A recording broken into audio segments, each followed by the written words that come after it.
Back to news. ఉభయ గోదావరి జిల్లాల జీవనాడిగా పిలిచే ధవళేశ్వరం బ్యారేజీని నిర్మించిన సర్ ఆర్థర్ కాటన్ వర్ధంతి నేడు.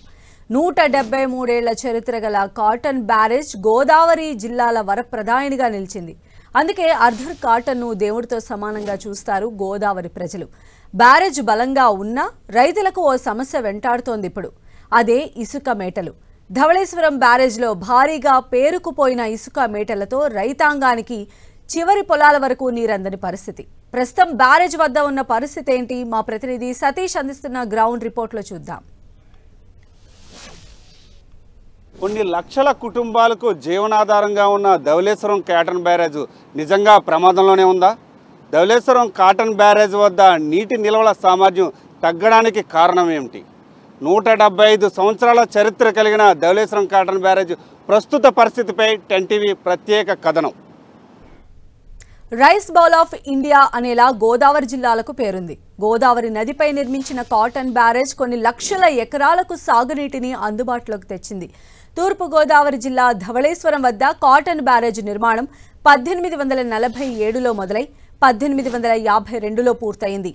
దశాబ్దాలు గడిచినా చెక్కు చెదరని నిర్మాణంగా గోదావరి జిల్లాలకే తలమానికంగా ఉంది. కానీ ఇప్పుడు వరద నీరు, ఇసుక మేటలు పేరుకుపోవడంతో బ్యారేజ్ కట్టిన ఆశయానికి తూట్లు పడుతున్నాయి.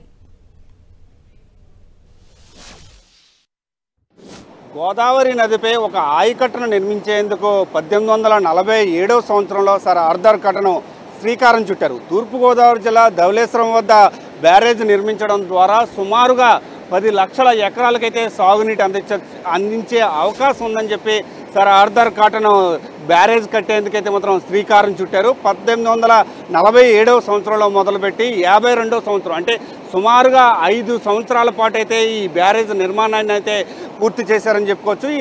ఈ బ్యారేజ్ మొత్తం 3.6 అంటే 3 కిలోమీటర్ల 3.6 కిలోమీటర్ల పొడవు అయితే మాత్రం ఈ బ్యారేజ్ నిర్మాణం జరిగింది. 4 భాగాలుగా ఈ బ్యారేజ్ నిర్మాణంతో పాటు అయితే ఎగువ ప్రాంతం నుంచి వచ్చే గోదావరి నదిపై ఈ బ్యారేజ్ నిర్మాణానికి ఇదే అనువైన ప్రాంతం అని చెప్పి ఈ ప్రాంతాన్ని అయితే కాటన్ ఎంచుకున్నారు. అఖండ గోదావరిగా అయితే పాపికొండల వద్ద కేవలం 200 మీటర్ల వెడల్పున్న గోదావరి నది ప్రవాహము ఇక్కడ ధవళేశ్వరం వద్దకు వచ్చే సమయానికి సుమారుగా 5 కిలోమీటర్ల వెడల్పు అయితే ఉండే అవకాశం ఉంది. ప్లస్ ఇక్కడైతే సరిగా బ్యారేజ్ నిర్మించేందుకు అన్ని విధాలుగా కూడా అనువైన ప్రాంతంగా ఈ ప్రాంతాన్ని అయితే కాటన్ ఎంచుకోవడం జరిగింది. ఎంచుకున్న తర్వాత 175 గేట్ల సామర్థ్యంతో సుమారుగా 10.5 అడుగుల ఎత్తుతో ఈ బ్యారేజ్ నిర్మాణం అయితే మాత్రం జరిగింది. దీనికి సంబంధించి పూర్తి స్థాయిలో ఇప్పటి వరకు కనుక మనం చూసుకుంటే కనుక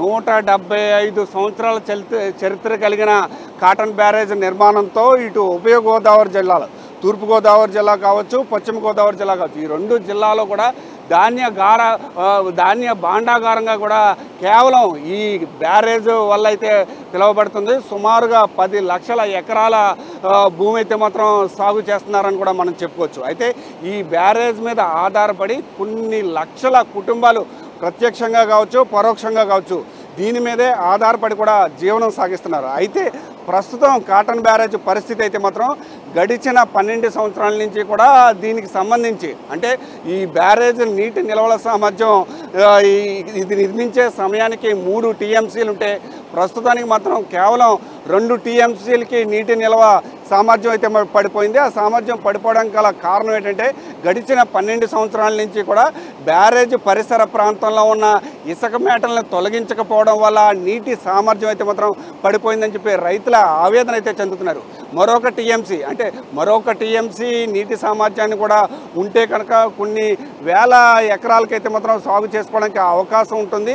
దానివల్ల వీటిని మెయింటెనెన్స్ కూడా ఈ ఇసుక మేటలు ఏదైతే ఉన్నాయో ఈ ఇసుక మేటలు అన్నిటిని కూడా తొలగించాలని చెప్పి రైతులు కూడా ఆవేదన అయితే మాత్రం చెందుతున్నారు. దీనికి సంబంధించి కనుక మనం చూసుకుంటే కనుక ఇప్పుడు ప్రస్తుత కూటమి ప్రభుత్వం అయితే మాత్రం బ్యారేజ్ మెయింటెనెన్స్ కోసం సుమారుగా 200 కోట్ల రూపాయలు అయితే దీనికి కేటాయించడం జరిగింది. జలవనరుల శాఖ మంత్రి నిమ్మల రామానాయుడు అయితే మాత్రం 200 కోట్లు కేటాయించి ఇట్లా గేట్ల మరమ్మతులు కావచ్చు, లేకపోతే బ్యారేజ్ మెయింటెనెన్స్ కావచ్చు, ఇట్లన్నిటికి కూడా 200 కోట్లు కేటాయించి దీన్ని పూర్తి స్థాయిలో కాపాడుకునే బాధ్యతగా కూటమి ప్రభుత్వం అడుగులు వేస్తుంది. అంటే గేట్ల మెయింటెనెన్స్తో పాటు బ్యారేజీ పరిసర ప్రాంతాలను కూడా కాపాడుకోవాల్సిన అవసరం ఎంతైనా ఉంది. ఎందుకంటే అసలు బ్యారేజీల నిర్మాణం కేవలం నీటి నిల్వల కోసమే బ్యారేజీల నిర్మాణం జరుగుతుంది. అలాంటి బ్యారేజీల నిర్మాణం కాటన్ బ్యారేజ్ వద్ద అయితే మాత్రం 3 టీఎంసీలు నీటి నిల్వల సామర్థ్యం ఉండవలసిన బ్యారేజ్ అయితే ప్రస్తుతానికైతే మాత్రం కేవలం 2 టీఎంసీలు మాత్రమే ఉంటుంది. 1 టీఎంసీ నీటి నిల్వ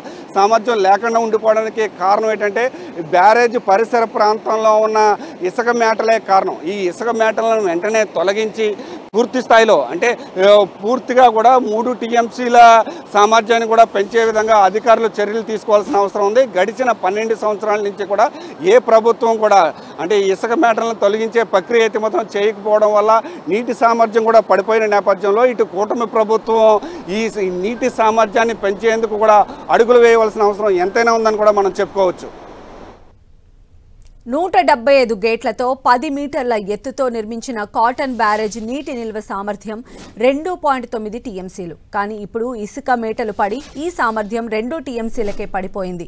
దెబ్బతింటోందని రైతులు ఆందోళన వ్యక్తం చేస్తూ ఉన్నారు. అధికారుల నిర్లక్ష్యంతో నీళ్లు వృధాగా సముద్రంలోకి చేరుతున్నాయి.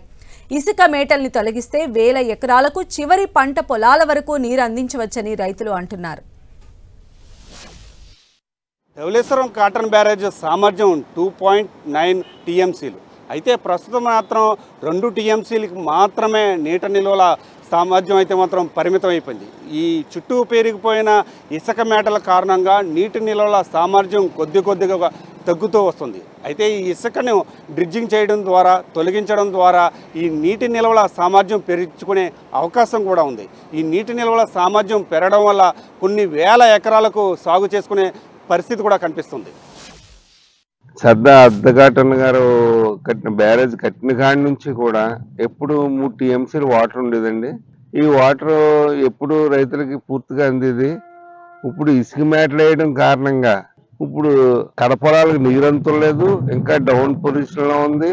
ఈ ఇసుక మేటలు అధికారులు రాజకీయ నాయకులు దృష్టి పెట్టి ఇసుక మేటలు తొలగిస్తే కడపొలాలకి ఇంకా మెరక పొలాలకి ఇంకా కొంత వ్యవసాయ భూములకి వాటర్ అందుతుందని చెప్పేసి మా అభిప్రాయం. ధవళేశ్వరం ఆనకట్టులోను ఏటా 3 టీఎంసీలు నీరు నిల్వ ఉండేదండి. అవి 3 టీఎంసీ వల్ల ఇసుక మేటలు వేసేసి 2 టీఎంసీలు మాత్రం నిల్వ ఉంటుంది. దానివల్ల మాకు సాగునీరు సరిగ్గా అందడం లేదు. వెంటనే అధికారులు స్పందించి ఆ ఇసుక మేటలను తొలగించి నీరు బాగా అందేలా చూస్తారని కోరుకుంటున్నామండి. అలాగే ఆ నీరు అందితే కనుక ఇంకొన్ని ఎకరాలు సాగులోకి వస్తాయని మనం అనుకుంటున్నామండి. కాటన్ బ్యారేజీ వద్ద ఇసుక మేటలు ఎక్కువైపోయిన వల్ల నీరు కడపలాలకు అంతు లేదా అధికారులు ఆ ఇసుక మేటలు తీయించవలసిందిగా కొంచెం కోరుతున్నాం. నీరు బాగా అందుద్దాయి, మాకు కడపలాలకు నీరు అంతు లేదు. 12 ఏళ్ల నుంచి బ్యారేజ్ పరిసర ప్రాంతాల్లో భారీగా ఇసుక చేరుతోంది. వీటిని తొలగిస్తేనే నీటి నిల్వ సామర్థ్యం సుమారు 3 టీఎంసీలు ఉండేలా చేయొచ్చు. కానీ గత పాలకుల నిర్లక్ష్యానికి ఈ ఇసుక మేటలు సాక్ష్యంగా నిలుస్తున్నాయని అంటున్నారు. దీంతో కూటమి సర్కార్ ఈ ఇష్యూపైన దృష్టి సారించింది.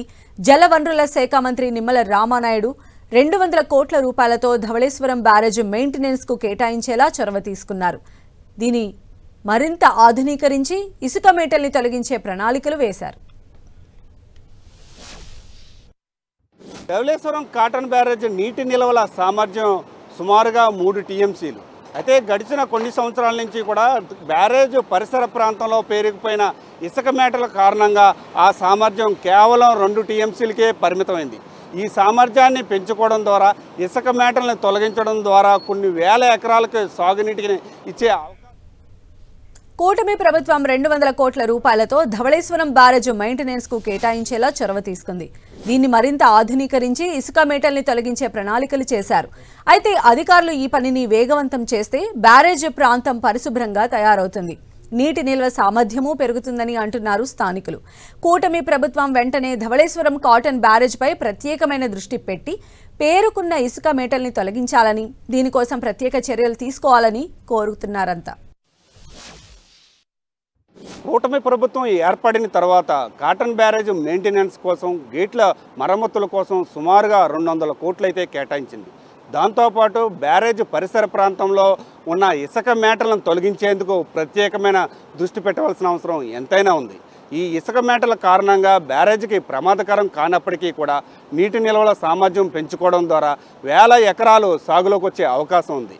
కూటమి ప్రభుత్వం దీనిపై ప్రత్యేక దృష్టి పెట్టి వెంటనే ఇసుక మేటలను తొలగించే పనిలో ఉండవలసిన అవసరం ఎంతైనా ఉంది. కెమెరా పర్సన్ చైతన్యతో Satish, 10 TV, Dowleswaram Cotton barrage వద్ద నుండి.